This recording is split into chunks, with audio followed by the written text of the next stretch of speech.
La vérité historique n'intéresse personne parce qu'on utilise ça comme des narratifs politiques pour, encore une fois, dire que les Russes, c'est des barbares qui mangent les enfants. Toute cette opération militaire spéciale est faite pour que les unités comme Azov disparaissent du territoire ukrainien. Vous déployez les bases à nos frontières en disant que c'est les bases contre l'Iran. Vous nous prenez pour des cons ou quoi?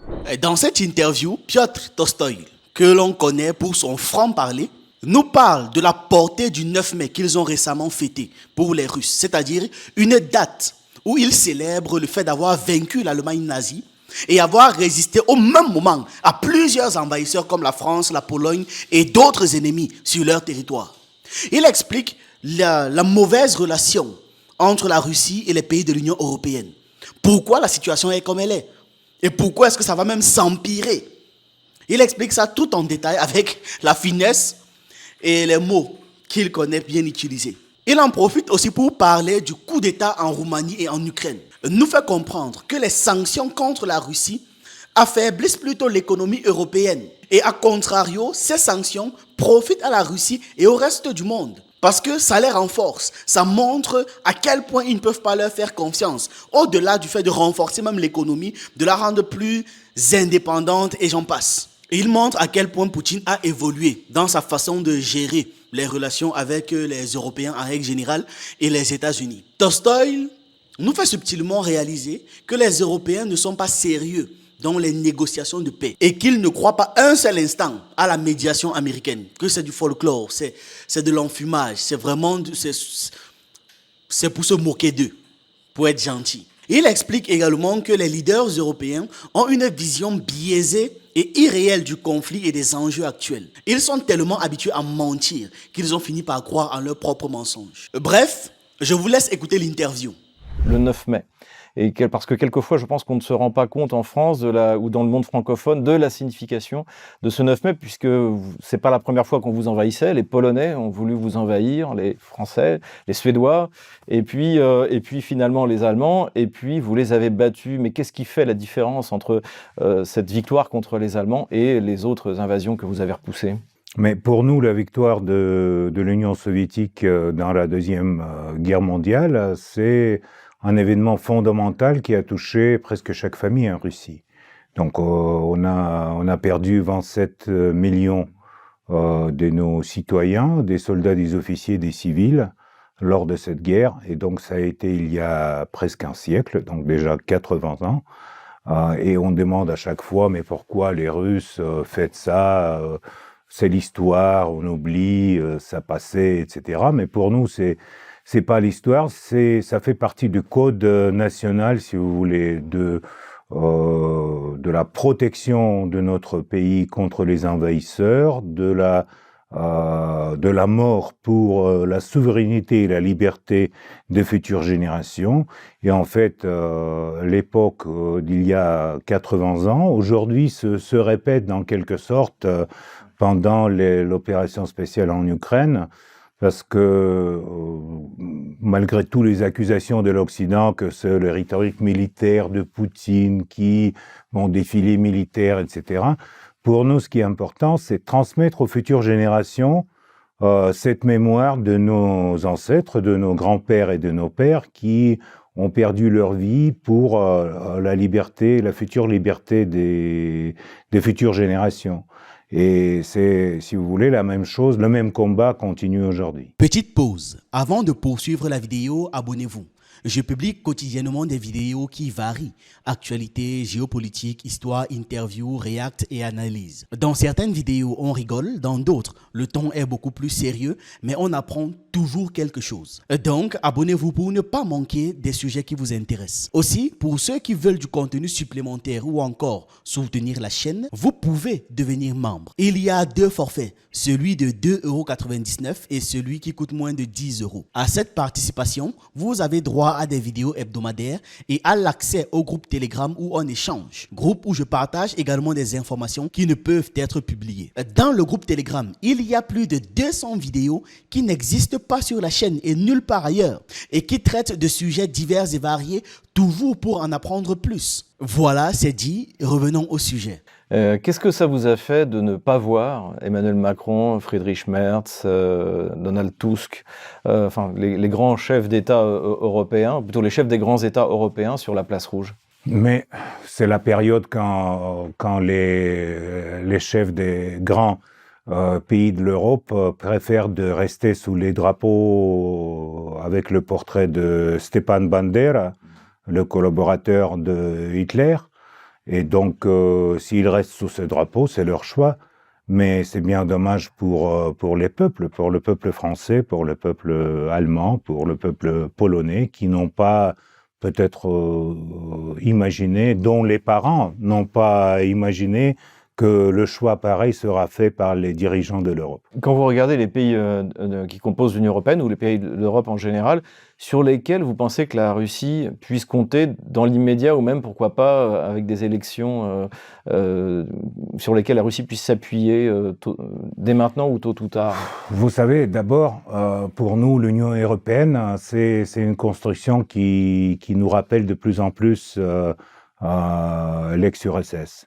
Parce qu'il y a toujours les pays qui sont attachés à cette union, il y a toujours les pays qui ont leur propre voix, par exemple, je sais pas, Hongrie ou Slovaquie ou les autres, mais à mon avis, pour l'instant, les relations entre la Russie et les pays qui font partie de l'Union européenne, ils sont très mauvais, pas par notre faute, mais parce que les pays de l'Union européenne ont pris la position très claire du soutien de l'Ukraine.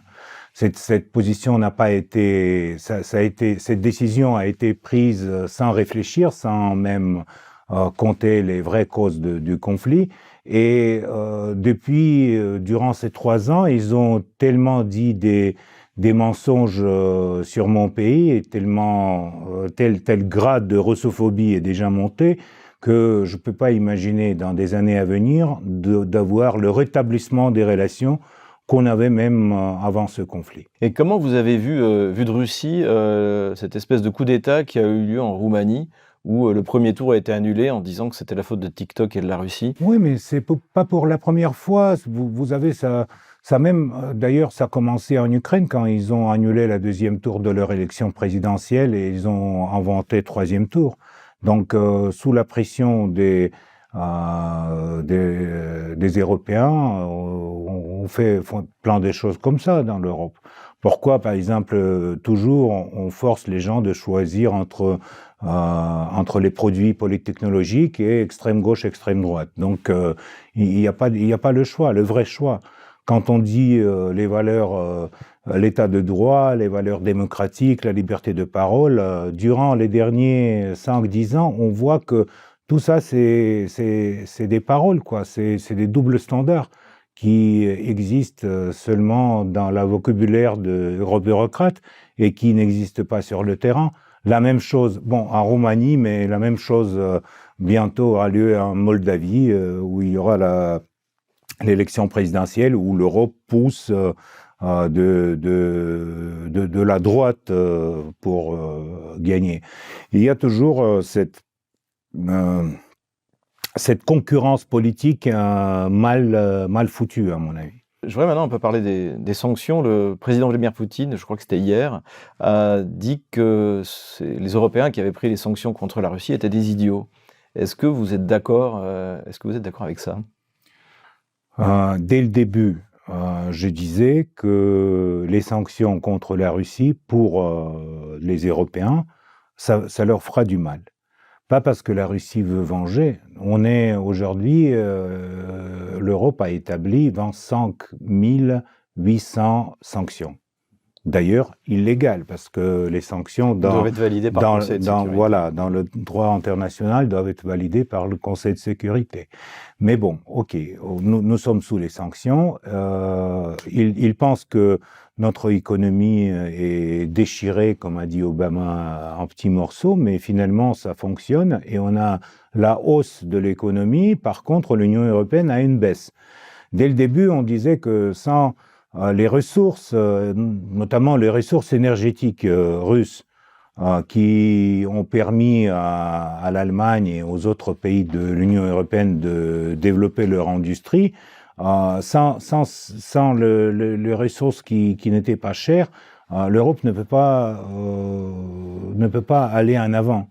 Et c'est la chute de PNB, la perte des emplois, et surtout c'est la classe moyenne européenne qui a souffert. Parce qu'il y a la hausse de prix pour un kilowatt de l'électricité en Europe, il y a la hausse de prix de gasoline, mais les Européens aujourd'hui, et surtout grâce à mass média européenne, n'ont pas dans la tête le lien entre leurs problèmes et la guerre en Ukraine. Parce que bon, la guerre en Ukraine, c'est qui? C'est Poutine, dictateur, sanglant, etc. Qui a perdu la tête. Qui a perdu la tête et qui veut envahir l'Ukraine. Non, on ne veut pas envahir l'Ukraine, mais vous allez souffrir de toutes les sanctions que vous avez entamées contre la Russie.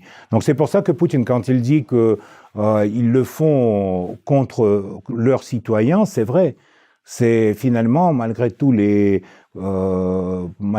explications très vagues de la Commission européenne ou des chefs d'État européens, on voit le résultat.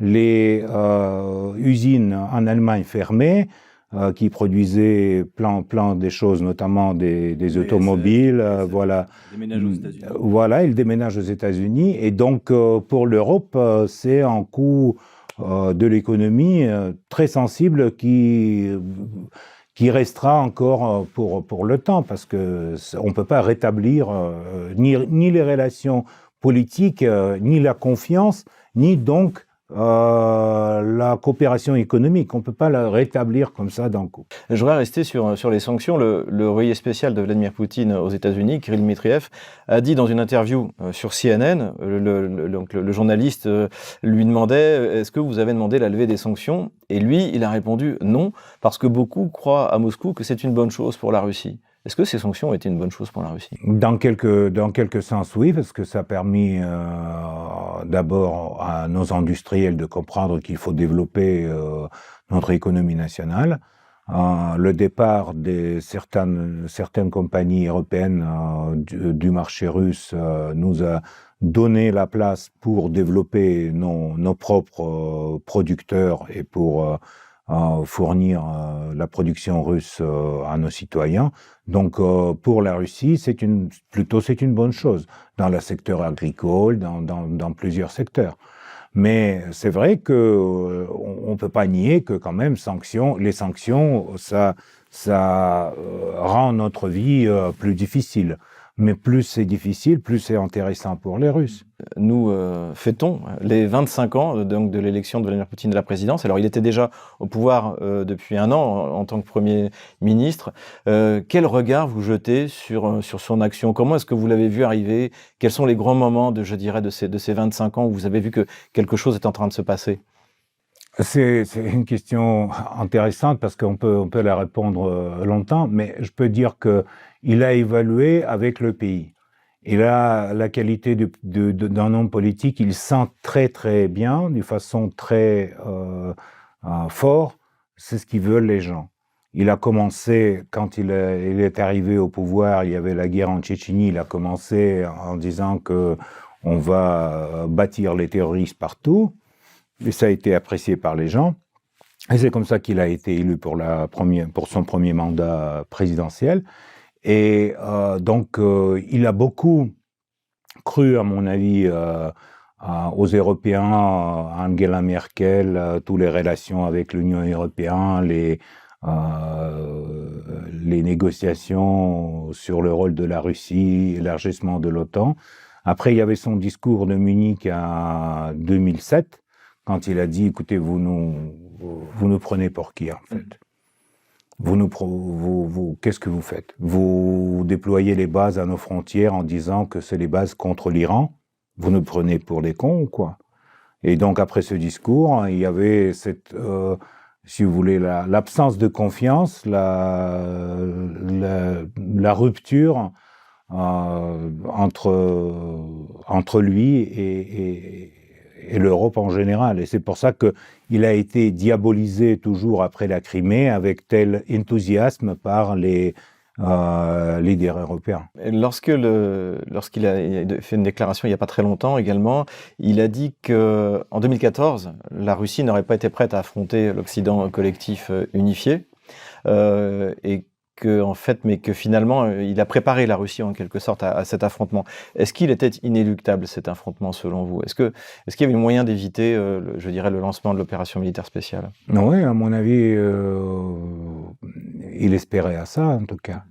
Et on pouvait l'éviter s'il n'y avait pas un coup d'État en Ukraine en 2014, s'il n'y avait pas le soutien des Occidentaux par les armes, par l'infrastructure militaire, le régime ukrainien, et surtout s'il n'y avait pas cette volonté complètement obsédiaque de faire entrer l'Ukraine dans l'OTAN. Qu'est-ce qui a changé en Russie depuis 3 ans? Quelles sont les conséquences de l'opération militaire spéciale? On voit l'arrivée du temps des héros, par exemple.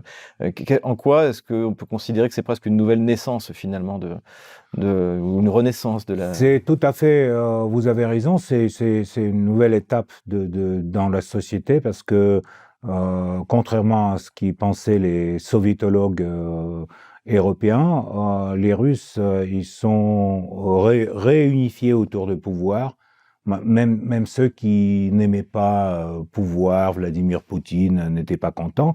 Au moment et c'est toujours dans notre histoire, à partir des siècles, quoi, au moment d'une guerre dans laquelle était soumise la Russie, donc les gens, ils se réunissent autour du pouvoir pour gagner la guerre.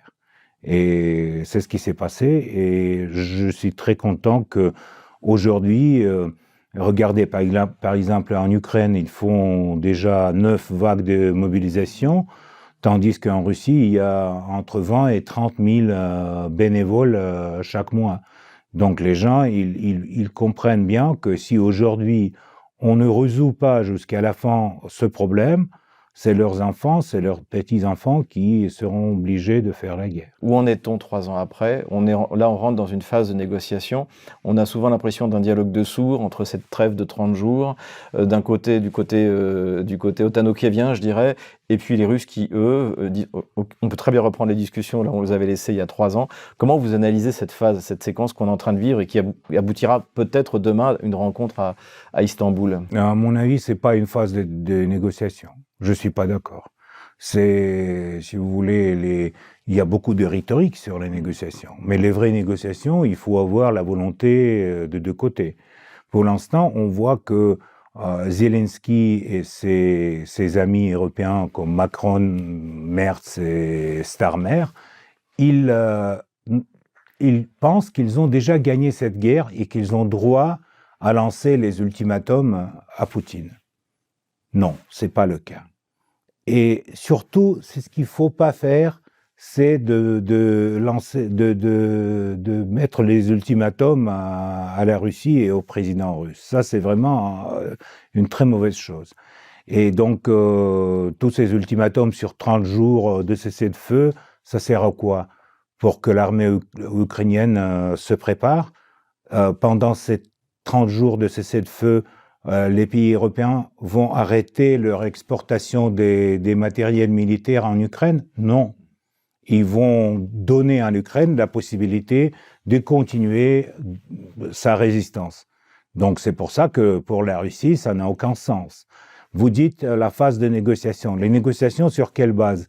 Donc c'est pour Donald Trump, c'est peut-être comme, je sais pas, on peut faire comme Corée du Nord, Corée du Sud. Non. Et pour nous, c'est inadmissible. Pour quelle raison? Les gens, ils ont péri sur le front, il y a plein de blessés, des familles, des soldats et des officiers qui aujourd'hui font leur service. Donc vous croyez qu'ils vont avaler l'histoire de geler le front tel qu'il est aujourd'hui? Non. À mon avis, on va continuer jusqu'à ce que le régime actuel ne reconnaît qu'il a tort, qu'il a perdu la guerre et qu'il retire tous ses avances sur l'OTAN et l'Union européenne. La médiation américaine, vous n'y croyez pas? Non, je n'y crois pas parce que la médiation américaine, c'est la façon de réduire les budgets américains pour l'Ukraine. C'est la façon de réduire l'argent qu'aujourd'hui, jusqu'à présent, les États-Unis fournissent aux Ukrainiens. Mais il y a quand même cette idée de se réunir à Istanbul, c'est peut-être aussi une volonté de reprendre les choses là où Johnson, là où l'administration de Joe Biden... Oui, c'est ce qui est important, c'est qu'on comprend ça aussi très différemment. Poutine a dit, nous sommes prêts à négocier, à continuer les négociations de l'Istanbul. À l'Istanbul, il y avait le document qui a été d'ailleurs signé par la délégation ukrainienne. Et ce document prévoyait les garanties de sécurité pour la Russie, etc., etc. Donc ce document, c'est la base sur laquelle on peut reprendre aujourd'hui les négociations. Tandis que pour Zelensky et toute cette bande de ses amis, ils pensent qu'ils vont venir et ils vont dicter à Poutine ou faire un ultimatum à Poutine, 30 jours de cessez-le-feu, après vous retirez vos troupes de l'Ukraine, etc. Donc ça c'est vraiment l'absence de lien avec la réalité. Aujourd'hui, l'armée russe, très lentement, mais il continue à progresser sur les territoires ukrainiens. Comment vous expliquez que les Occidentaux aient pu croire que la Russie pouvait perdre cette guerre? Vous qui connaissez bien la France, vous connaissez l'Europe. Mais à mon avis, les Occidentaux ont été mal informés d'abord sur l'histoire russe. Donc il y en a beaucoup qui pensent que l'Ukraine c'est un État indépendant toujours, qui je sais pas, depuis plusieurs siècles. Tandis que l'indépendance ukrainienne a été organisée par la Russie, subventionnée par la Russie, par le gaz et le pétrole qu'on les a fournis pendant les 25 ans de leur indépendance. Et donc, aujourd'hui, les Européens doivent payer cette indépendance, c'est à eux, après le Maïdan et le coup d'État de 2014. Je suis très content pour eux, mais ils pensent qu'ils peuvent gagner la guerre contre la Russie malgré, si vous voulez, l'histoire du continent. Si on regarde l'histoire de l'Europe, on a la guerre avec Napoléon qui a été gagnée par les Russes, on a la guerre avec Hitler qui a été gagnée par les Russes, et c'est les Russes, les soldats russes qui ont été à Paris et au Berlin. C'est pas, excusez-moi, les soldats français. La France a résisté durant la Deuxième Guerre mondiale 40 jours à Hitler. Et donc, il n'y a aucune raison qu'aujourd'hui les soldats français seront envoyés en Ukraine. Même, les soldats français chassés même de l'Afrique seront en Ukraine dans le combat contre la Russie. Ce qui m'étonne aussi, c'est le fait d'avoir cru que l'économie russe, vous savez, c'est ce qu'avait dit le ministre des Finances, Bruno Le Maire, nous allons provoquer l'effondrement de l'économie russe. On a eu récemment Jean-Noël Barrot, le ministre des Affaires étrangères, qui a dit « nous allons asphyxier l'économie russe ». Comment vous expliquez ces biais cognitifs qui fait qu'ils sont incapables de saisir exactement le niveau, là où en est l'économie russe, puisque finalement, quand on regarde, la Russie dépense dans son budget de la défense 6,5% du PIB, ce qui n'est pas grand-chose, pour tenir tête à une coalition autour de l'OTAN. Donc, d'où viennent cette mauvaise appréhension de la réalité économique russe, non seulement militaire, mais économique russe, c'est ça qui est quand même assez étonnant. Ils ont des économistes dans ces... Mais c'est une faute des économistes de juger toutes les relations dans le monde avec les chiffres de PNB ou des valeurs économiques. La Russie, à part de l'économie, il y a le peuple russe, qui n'est pas un peuple très riche, n'est pas un peuple très génial, mais qui joue son rôle historique malgré les chiffres de PNB du pays. Et ce qui concerne leur appréciation de l'état actuel, à mon avis, ils ont tort parce que la vie quotidienne des gens, ce qui est le plus important, il continue. Malgré la guerre, malgré toutes les difficultés, malgré toutes les sanctions, les gens ne vivent pas moins bien qu'ils vivaient il y a 3 ans ou il y a 5 ans. Donc, c'est ça la réponse à toutes ces fictions, etc. Comment vous voyez les choses, la victoire russe, vous la voyez comment? Vous avez dit dans notre dernière interview que votre grand-père était maire de Kiev, je crois. Arrière-grand-père. Arrière-grand-père était maire de Kiev. Ça veut dire que l'armée russe doit défiler à Kiev pour gagner la guerre? On verra bien. Pour nous, l'essentiel, c'est assurer la sécurité de la Russie pour les futures générations. Donc, la sécurité ne peut pas être unilatérale. Donc, la sécurité, c'est quelque chose qui est pour tout le monde et pour la Russie aussi. Donc, c'est pour ça qu'il y a cette guerre et c'est pour ça qu'on ne peut pas vous dire, voilà, il faut un défilé militaire à Kiev ou il faut un défilé militaire à Odessa. Il faut faire en sorte que l'Ukraine, comme un État indépendant, ne menace pas à la Russie avec les bases de l'OTAN et il faut, à mon avis, c'est pas quelque chose qu'il faut prouver aux Ukrainiens parce qu'eux, ils ont très bien compris déjà, ils sont pas bêtes, mais il faut prouver ça aux Européens. C'est ça le plus important parce qu'aujourd'hui, c'est les Européens qui poussent les Ukrainiens à sacrifier leur génération des jeunes hommes chaque jour sur le front de cette guerre. Aujourd'hui, les exigences russes pour un cessez-le-feu, c'est que Kiev retire ses armées des territoires russes, des nouveaux territoires russes, c'est-à-dire une partie du territoire de Donetsk, une partie du territoire de Kherson, une partie du territoire de Zaporozhye. Mais si Kiev fait ça, qu'est-ce que les autres villes russes d'Ukraine, comme Odessa, Kharkov, qui sont des villes profondément russes, qu'est-ce qu'elles vont devenir? Là aussi, il y a des gens, il y a sans doute des Ukrainiens, des Russes d'origine ukrainienne ou inversement, qui vont rester à la merci des unités de représailles comme Azov, comme Haïdar. Non. Justement, toute cette opération militaire spéciale est faite pour que les unités comme Azov et les formations nationalistes pro-fascistes ukrainiennes disparaissent du territoire ukrainien. Donc ça veut dire que même si Kiev se retirait de ces territoires, les exigences de dénazification, démilitarisation, elles feront partie du traité final. Ils font partie de traité final parce que sinon, laisser 20 millions de Russes qui habitent en Ukraine comme ça, dans cette situation, il est impossible. Est-ce que vous pensez que la défaite, qui pour moi, je l'ai souvent dit, est certaine de la coalition otano-kievienne, pourrait avoir des conséquences politiques? On a vu, en France, on a perdu la guerre en 1870 contre les Allemands. Napoléon III a perdu... Bien sûr, ça aura des conséquences politiques pour les leaders politiques européens d'aujourd'hui qui montrent leur russophobie chaque semaine. Donc ça ne sera pas sans conséquences pour eux, surtout dans des élections en Europe qui vont se passer dans ce temps. Je voudrais vous poser une question un petit peu polémique. Il y a eu, je crois que c'est en décembre 2022, le Parlement français a reconnu l'Holodomor, donc la mort par la faim des paysans, d'ailleurs qui étaient ukrainiens, russes, khazars, elle a reconnu comme un génocide, dont les historiens sérieux savent que ce n'était pas le cas. Comment avez-vous pris cette décision, cette reconnaissance? Vous savez, ça fait partie de campagnes pro-ukrainiennes, parce que ça c'est un narratif ukrainien que c'était un génocide. Eux, ils disent c'était le génocide russe contre les Ukrainiens. Tandis que les Russes de la région de la Volga, les Kazakhs, ils sont morts à cause de l'absence du blé et à cause de la politique des partis communistes de l'époque.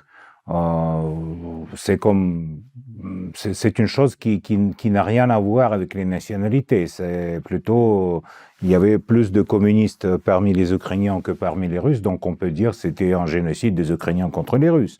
Mais l'essentiel, c'est pas ça. Même la vérité historique n'intéresse personne parce qu'on utilise ça comme des narratifs politiques pour encore une fois dire que les Russes, c'est des barbares qui mangent les enfants. Mais nous, on ne peut pas répondre à des accusations de ce genre-là. Il faut rester tranquille. On peut pas à chaque fois dire on va vous prouver qu'on mange pas les enfants. À la fin, on dit oui, on mange les enfants, ok. Bon, taisez-vous, mais on mange des enfants. Quel regard vous jetez sur la France, pays que vous connaissez bien, et aujourd'hui sur ce qui s'y passe, sur Je regrette beaucoup l'impossibilité de voir mes amis français et donc je regrette de la situation dans laquelle ils sont tous avec le pouvoir politique qui a choisi de rompre les relations avec la Russie, relations historiques d'ailleurs, qui duraient des siècles. Et donc, c'est bien dommage. Mais je sais que, vous savez, il y a beaucoup de Français qui déménagent aujourd'hui en Russie. Parce que la Russie reste un pays traditionnaliste et donc représente un peu la France telle qu'elle était il y a 50 ans et dont regrettent beaucoup aujourd'hui beaucoup de Français. Donc, venez en Russie, on va se voir ici et on va s'organiser à une façon de continuer les relations franco-russes, mais sans la participation du gouvernement.